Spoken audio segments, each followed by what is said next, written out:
Spread your legs. I need to check something. His voice was calm, too calm. For a second, I thought I misheard him. But when I looked up and saw his eyes, everything inside me twisted. Grayson had always been the supportive one, the perfect stepfather. He entered our lives when I was 13, and from that moment, he was just there, at every family dinner, every birthday, every quiet evening at home. But now he was looking at me like I was someone else. I'm Brielle, I'm 19, and I had just come back home for summer break from college. It was supposed to be a normal, boring summer in our sleepy little town. Mom worked late most nights, leaving me and Grayson alone in the house. That had never been a problem before. But that night changed everything. It was one of those hot, sticky summer evenings when the air feels heavy, clinging to your skin. I threw on my favorite denim shorts and a loose tank top, no bra. It was just me and Grayson in the house, so why would I care? This was my home. I didn't think twice. But the second I walked into the kitchen, his eyes met mine, and something felt off. His gaze wasn't casual. It wasn't the look of a stepdad seeing his stepdaughter home from college. It lingered, slowly trailing from my face down to my legs. I felt my heart skip. "You're looking more grown up," he said, his voice soft but with an edge that made my skin prickle. I forced a laugh, brushing it off like it was nothing. Just a comment, I told myself. But deep down, I felt that uneasy twist in my stomach. "Grayson," I started, trying to keep my tone light, but before I could finish, he stepped closer. Too close. His hand landed on my shoulder. It was casual, like it had always been, but it wasn't the same. His fingers slid down my arm, slow and deliberate, stopping just above my thigh. And then he said it. "Spread your legs. I need to check something." For a split second, I actually laughed. I thought he was kidding. He had to be. But when I met his gaze again, there was no smile, no trace of humor. His hand moved higher, his fingers brushing against the inside of my thigh. That's when it hit me. This wasn't a joke. Looking back, I see the signs were always there. The way his compliments had started to feel off. The moments his hand lingered a little too long on my back when we passed in the hallway. The way his eyes sometimes followed me when he thought I wasn't looking. But I'd ignored it. I told myself I was overthinking. But standing there in that kitchen, with his hand on my skin, I couldn't deny it anymore. My heart pounded in my chest so loud it felt like the whole house could hear it. I should have said something, done something. But my body was frozen. My mind screamed at me to push him away, to run, to do anything. But I couldn't move. "Grayson, what are you doing?" My voice came out shaky, weaker than I wanted. His eyes locked onto mine, and for a moment, it felt like he was searching for something, permission, maybe? I don't know. But then he smiled, slow and knowing. "You've really grown up, Brielle," he whispered, his fingers pressing just a little firmer against my skin. "I've noticed." Those words sent a chill down my spine. Not just because of what was happening now, but because it meant he'd been watching me for who knows how long. I finally snapped out of it. I took a shaky step back, my pulse racing, my head spinning. And then, just as fast as it started, I heard it. The front door. Lan. She was home early. Grayson stepped back instantly, like nothing had happened. His face slid into that familiar, easy smile, the one he always wore around her. The one that said, "I'm the perfect partner, the perfect stepfather." I stood there, still trembling, as her voice echoed from the hallway. "Hey, you too. I brought pizza." Grayson shot me a quick glance, calm, collected, like he hadn't just crossed a line I didn't even know existed. "You coming?" he asked, his voice smooth and casual, like the last 5 minutes hadn't happened. I nodded slowly, but inside, my mind was racing. Because I knew one thing for sure. This wasn't over. And what happened next? You won't believe how fast everything spiraled out of control. The next morning, I woke up with a strange feeling buzzing under my skin. For a moment, as sunlight streamed through the curtains, I wondered if I had imagined the whole thing. Maybe it wasn't as intense as it felt last night. Maybe it was just a weird moment, one of those lines people cross without realizing. But when I stepped into the kitchen and saw Grayson standing there, that shaky little life fell apart. He was at the counter, making coffee like he did every morning. But the second his eyes met mine, everything from last night came rushing back. The way his hand felt on my thigh, the way he whispered those words, the way I didn't stop him. "Sleep well?" he asked, his voice calm, too calm. But it wasn't his tone that made my heart pound, it was the look in his eyes, that same steady gaze from last night, like he was still holding on to something unspoken. I felt a heat rise in my cheeks, but I forced a casual shrug. "Yeah, you." He smiled, slow and easy, like we were sharing a secret. Best night's sleep I've had in a while. That smile. It sent a shiver down my spine, but not the kind I should have felt. It wasn't fear. It was something else.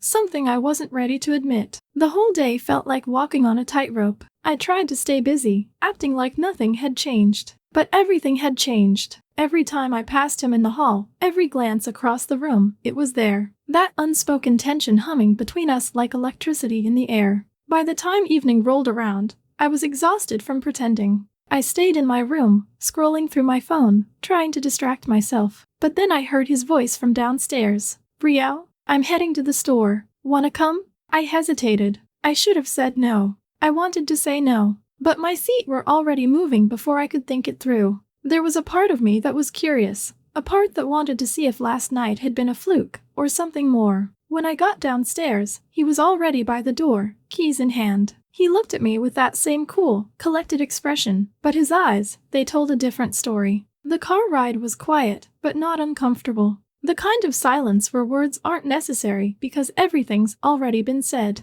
I stared out the window, watching the streets blur past, but I could feel his eyes flicking toward me now and then. And I didn't mind. In fact, I kind of liked it. But just when I thought we were heading to the supermarket, he turned off the main road. I frowned, glancing over at him. "Where are we going?" He didn't answer right away. He just kept driving, the tires crunching over gravel as we pulled into an old, deserted parking lot behind what looked like an abandoned warehouse. The place was empty, silent except for the hum of the engine. My heart started to race, but not from fear. "Grayson," I said, my voice quieter than I intended. "What are you doing?" He finally turned to me, his eyes dark in the dim light of the car. "I want to show you something." He shifted the car into park and leaned back in his seat, his gaze never leaving mine. There was a beat of silence, the kind that stretched out and made your skin tingle. Then his hand moved, slow, deliberate, resting gently on my knee. My breath hitched, but I didn't pull away. His fingers traced small circles on my skin, moving higher inch by inch.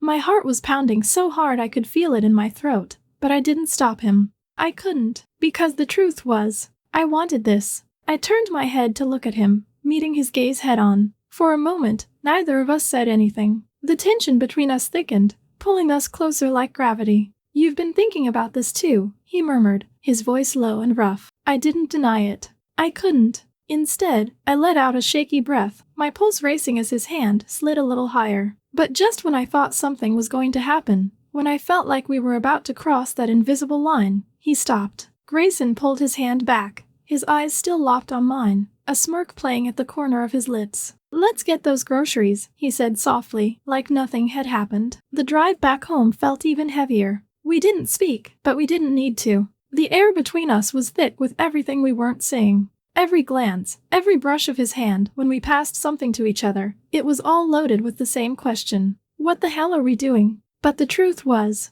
I didn't care. When we got home, it was late. The house was dark, silent except for the soft creak of the floorboards under our feet. Mom was still at work, and the emptiness of the house wrapped around us like a secret. I headed toward the stairs, but his voice stopped me. "Brielle." I turned, my heart pounding in my chest. He was standing at the bottom of the stairs, his eyes darker than I'd ever seen them. This isn't over. And the craziest part? I didn't want it to be. That night, lying in bed, I stared at the ceiling, replaying every moment in my head. His touch, his words, the way I didn't stop him, the way I didn't want to stop him. And as much as I knew it was wrong, it didn't feel wrong. Not to me. After that night in the car, everything changed. It wasn't just a fleeting moment anymore. Something had shifted between Grayson and me, and there was no going back. We didn't talk about it, didn't need to. But the tension was there, thick and undeniable, simmering beneath every shared glance, every brush of skin when we passed each other in the house.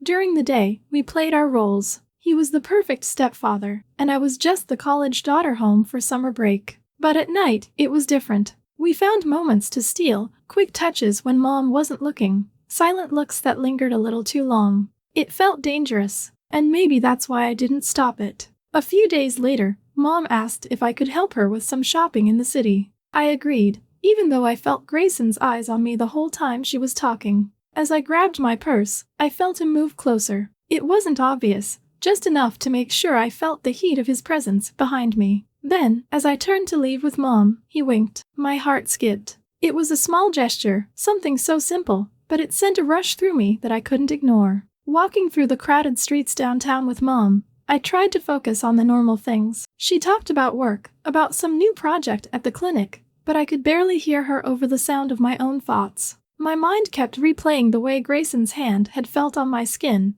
the way his breath had tickled my ear. But then my phone buzzed in my pocket, pulling me out of my thoughts. I pulled it out discreetly, glancing at the screen. It was a message from Grayson. "Can't wait till we're alone again." My breath caught, and heat rushed to my cheeks. I quickly locked the screen and shoved the phone back in my pocket, but it was too late. Mom noticed. "Everything okay?" she asked, tilting her head slightly, her eyes narrowing just a bit. I forced a smile, praying she couldn't hear the pounding of my heart. "Yeah," I lied. "Just a friend from school." She nodded, but I could tell she wasn't entirely convinced. I quickly changed the subject, asking about something random from her work, hoping to divert her attention. It worked, at least for the moment. When we got home, the house was quiet. Too quiet. Grayson was already there, lounging on the couch like he'd been waiting for us. The TV was on, but he wasn't watching it. His eyes flicked to me the second I walked in, and I felt that same rush of adrenaline surge through me.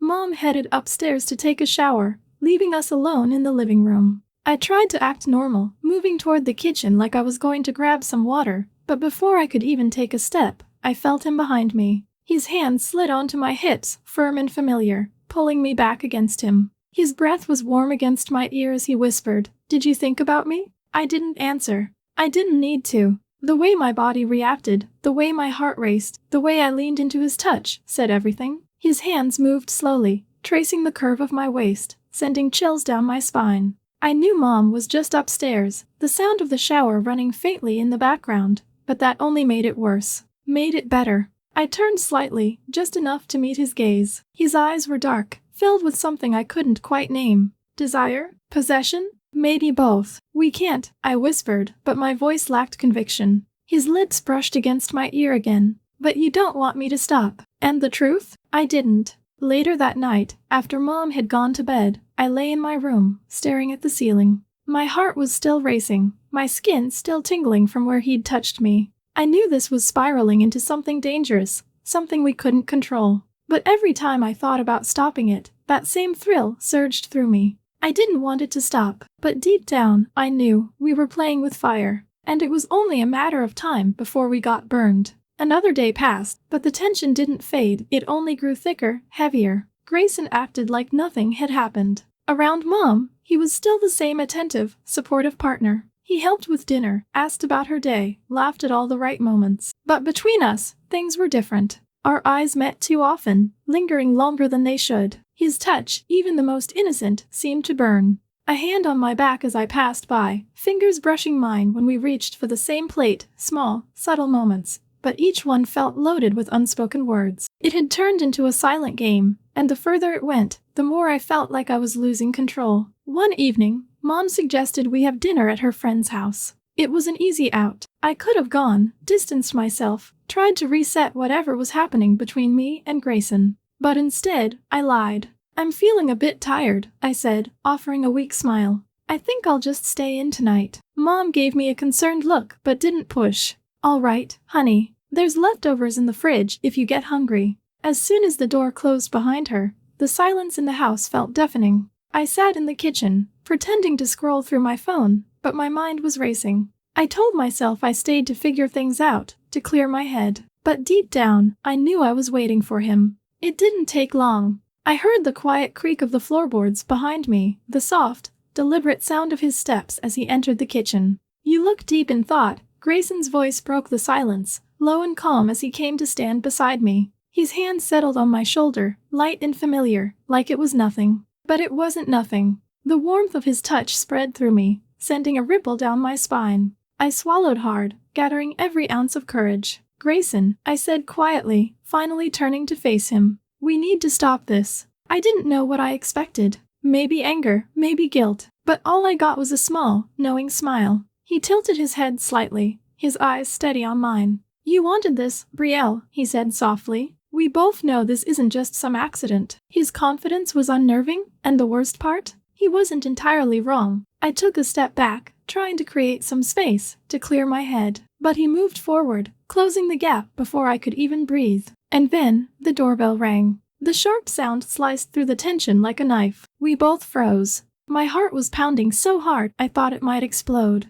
Without another word, Grayson stepped back, his face slipping into that familiar, harmless expression. It was Mom. I stood there for a moment, trying to steady my breath, my mind racing. This is getting out of hand. I knew if I didn't put an end to it now, things could spiral into something much worse. But even as I told myself that, I wasn't sure if I wanted to stop it, and that scared me more than anything. I never planned to tell Mom. She looked so happy with Grayson, and the last thing I wanted was to shatter that illusion. For a while, I convinced myself that staying silent was the best option, that what happened could stay buried, tucked away like a bad dream. But the truth has a way of clawing its way to the surface, no matter how hard you try to suppress it. After everything that happened, after the stolen glances, the moments that spiraled out of control, I couldn't hold it in any longer. The guilt was like a storm in my chest, constant and unrelenting, tearing me apart from the inside. I'd wake up in the middle of the night, drenched in sweat, my mind replaying every detail over and over.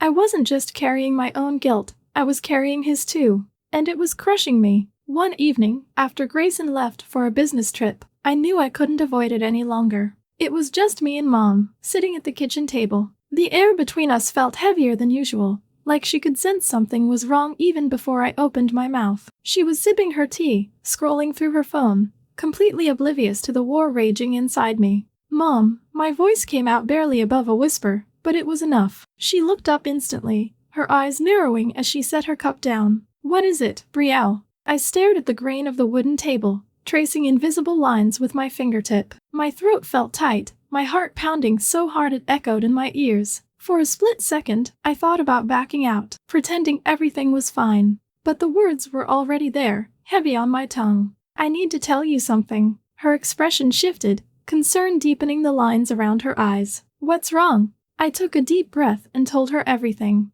Every detail. How Grayson had started with innocent touches, at least, that's what I told myself at first. How the glances lingered too long, how the words he whispered blurred the lines between right and wrong, and how I let it happen. By the time I finished, my hands were shaking. The room felt suffocatingly quiet, and I couldn't bring myself to look at her. I was terrified of what I'd see in her eyes. Anger? Disappointment? Hatred? But when I finally lifted my gaze, what I saw wasn't any of those things. It was pain. And something else, determination. "He touched my daughter?" Her voice was low, steady, but there was an edge to it that sent chills down my spine. She wasn't yelling. She didn't need to. The fury in her eyes spoke louder than any scream. I opened my mouth to say something, to apologize, to explain, but she shook her head sharply, cutting me off. "This isn't your fault, Brielle," she said firmly, her voice like steel. "This is his." She stood up suddenly, the chair scraping against the floor with a harsh sound. I watched her pace the kitchen, her hands clenching into fists at her sides. I'd never seen her like this before, so controlled, yet so furious. She wasn't just my mother in that moment. She was a force of nature. "We're not letting him get away with this." Her words hit me like a jolt. I wasn't sure what I expected, maybe for her to cry, to fall apart. But not this. Not the cold, calculated fire in her eyes. "What are you going to do?" I asked, my voice trembling. She stopped pacing and turned to me, her expression hardening. "We're going to make sure he pays for what he's done." The next day felt like moving through a fog. My mind was in overdrive, replaying our conversation, trying to anticipate what would happen next. Mom was calm, too calm, and that scared me more than if she'd been hysterical. She spent the morning gathering everything. Text messages, photos, voice recordings. Every piece of evidence that could expose Grayson for what he really was. I watched her from the doorway as she organized everything into a neat folder, her face unreadable. There was no hesitation in her movements, no second guessing. She knew exactly what she was doing. When Grayson's car pulled into the driveway that afternoon, my heart nearly leapt out of my chest. I stood frozen at the top of the stairs, my pulse racing as I listened to the door open and close, his familiar footsteps echoing through the house. "Hey, babe. I'm home," he called out, his voice casual, like nothing had changed. But everything had changed. Mom was waiting for him in the kitchen. I stayed hidden in the hallway, my back pressed against the wall, listening to every word. Grayson, Mom's voice was calm, but there was a sharpness to it, like a blade hidden in velvet. We need to talk. There was a pause, a beat of silence that stretched uncomfortably long. What's up? Grayson's voice was lighter, but I could hear the tension beneath it. He sensed something was off. Mom didn't waste time. I heard the shuffle of papers, the evidence we've collected. We know everything, she said flatly. Another pause. I imagined the color draining from his face, the way his confident facade would start to crack. Everything, he repeated, his voice quieter now, uncertain. Don't play dumb, Grayson. Her tone was colder than I'd ever heard. The texts, the photos, the recordings, the silence that followed was deafening. I could almost hear his mind racing, trying to come up with some excuse, some explanation. But, Brielle, he finally stammered, his voice laced with desperation. She wanted. Shut up, Mom snapped, cutting him off. You used my daughter's trust. You betrayed both of us. There was another pause, then the unmistakable sound of her phone unlocking. I've already called the police. I don't remember breathing as I listened to the sirens in the distance. Grayson's voice grew more frantic, more desperate, but Mom didn't budge. She stood her ground, unwavering, as he tried to talk his way out of it. You're making a mistake, he shouted. This isn't what you think. She's lying. But Mom didn't flinch. No, Grayson, you made the mistake. When the police arrived, everything moved in fast forward. I watched from the top of the stairs as they cuffed him, reading him his rights while he shouted over their voices, still trying to twist the story. This is a misunderstanding. Brielle, tell them, he yelled, his eyes locking onto mine as they dragged him out the door. But I didn't say a word. I just watched as they took him away, his shouts fading into the distance. When the door finally closed, sealing him out of our lives, I felt like I could breathe for the first time in weeks. But the relief was tangled with something else, exhaustion, grief, anger.